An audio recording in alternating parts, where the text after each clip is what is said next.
Hello, welcome to your second video for today. We have 3 rules we're going to talk about. I don't want to waste your time, so we are going to go ahead and look at the first one. All right, so our first rule is a quotient rule. We have x to the power of a divided by x to the power of b. Notice that the bases here are the same. We both have x. If they're the same, then you can just subtract your exponents. And in order to get your new exponent, you'll do a minus b. So for my first one, we have 27x to the 5th divided by 42x. If you want, you can sort of think of this as, let me switch to a pen, 27 over 42 times x to the 5th over x, if that helps you. The first thing we're going to do is let's take care of those numbers out front. I'm looking for a number that goes into 42 and goes into 27. I want to simplify that as much as possible. So if I look at those, I know 9 goes into 27. 27 divided by 9 is 3. 42, I don't think I can divide by 9, so that's not going to be my my least common multiple, or greatest common multiple. And then what else could I put in there? Well, I know I can do 27 divided by 3. I know I can do 42 divided by 3. So that's what I'm going to choose. We're going to do 27 divided by 3. 42 divided by 3. When I do that, I get 27 divided by 3 gives me 9. 42 divided by 3 gives me 14. At this step, you want to check and make sure there's nothing you can divide the top and the bottom both by. So I can divide 9 evenly by 3 and 9 and 1. I can't divide the bottom evenly by 3. 14 divided by 3 will give me a decimal. 14 divided by 9 will also give me a decimal. So that is my most simplified version of my fraction. Now for the part we haven't taken care of yet, my x to the 5th divided by x. We are going to simplify that. When I do that, we're going to do x to the power of 5 minus 1. Again, because they're both x's, I know I can just subtract my exponents. You're subtracting the bottom one from the top one. When I do that, we get 9 over 14, and then x, 4 minus 5 gives me 4. Now that 4 is positive, so really this x to the 4th is on top with your 9. So I would write my final answer as 9 x to the 4th divided by 14. All right, let's look at your second one. We have y squared, all of that to the power of 3 divided by y to the 4th. I'm going to begin by taking care of that squared and that cubed. So we want to cube the inside. Remember, when I'm doing that, I'm using my power rule, which tells me I can multiply my exponents. So on top, we're going to do y to the power of 2 times 3, all divided by y to the power of 4. When I do y to the power of 2 times 3, I get 6.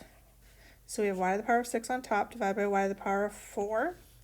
From here, again, we have our matching y's, which is great. The base of our exponents match. And so then we can subtract our exponents. So we can do y to the power of 6 minus 4. 6 minus 4 gives me 2, so my final answer will be y squared. All right, so our next rule is the negative exponent rule.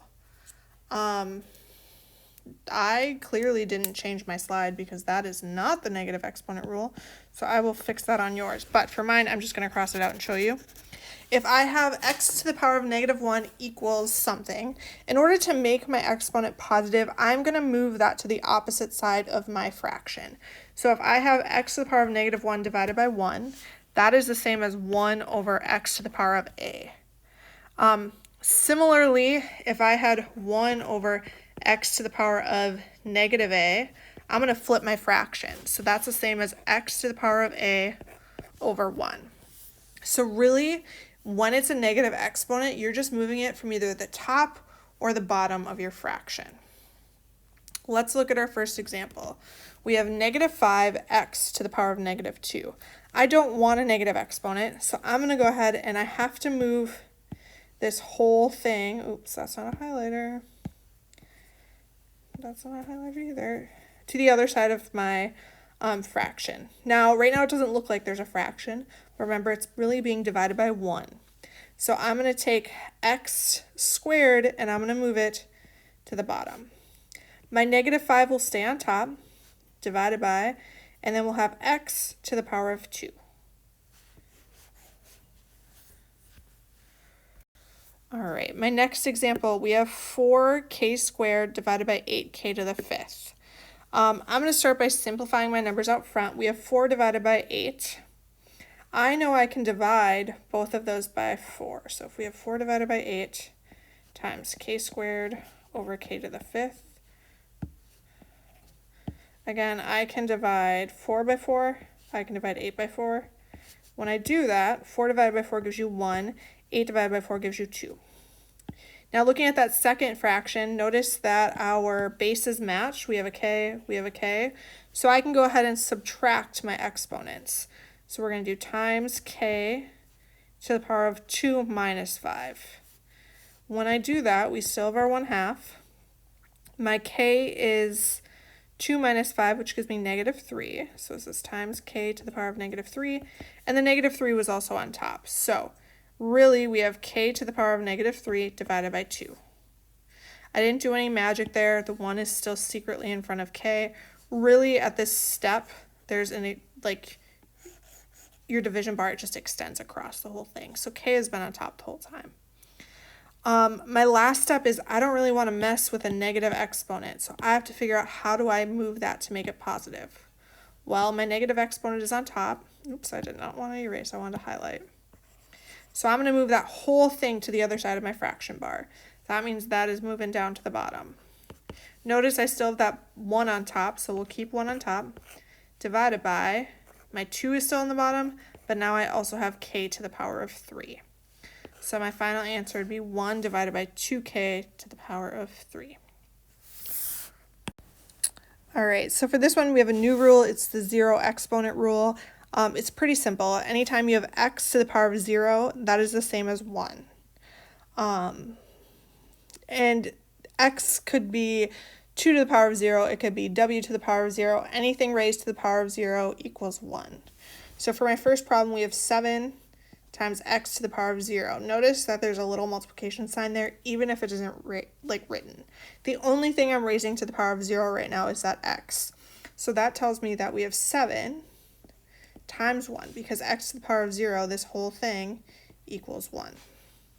When I do 7 times 1, I get 7, so that will be my final answer. All right, for our next problem, we're still using our 0 exponent rule. We have w to the 4th squared divided by w to the 8th. So on top, notice you have a power raised to a power, 4 squared.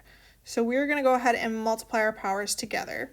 So I'm going to do w to the power of 4 times 2, all divided by w to the power of 8. 4 times 2 gives me 8, so on top I have w to the power of 8. On the bottom I have w to the power of 8. At this point you can go ahead and use your quotient rule to subtract your exponents. So you can do w to the power of 8 minus 8. Again, I know I can do that because these are both w's and we're dividing. When I do w to the power of 8 minus 8, we really get w to the power of 0. Again, anything to the power of 0 is going to equal 1, and so that's your final answer. Now here's the thing with this. Did you have to show all that work? No. Does it help you see what I did? Yes. If you are looking at this step here and you're saying, yo, Miss Sylvester, you have the same thing on the top and the bottom. It's sort of like you have 7 divided by 7. Remember, anything divided by itself equals 1. So at this point, you could have said this whole thing equals 1, and you didn't even have to do those 2 steps. If you didn't see that right off the bat, that's totally fine too. Work the problem out all the way, and that's like a totally valid way to solve this problem, which is maybe why we should love math, because we can do it any way we want sometimes. That is all I have for you today. Thank you for watching this video. As always, if you have any questions, please do not hesitate to reach out to your math teacher.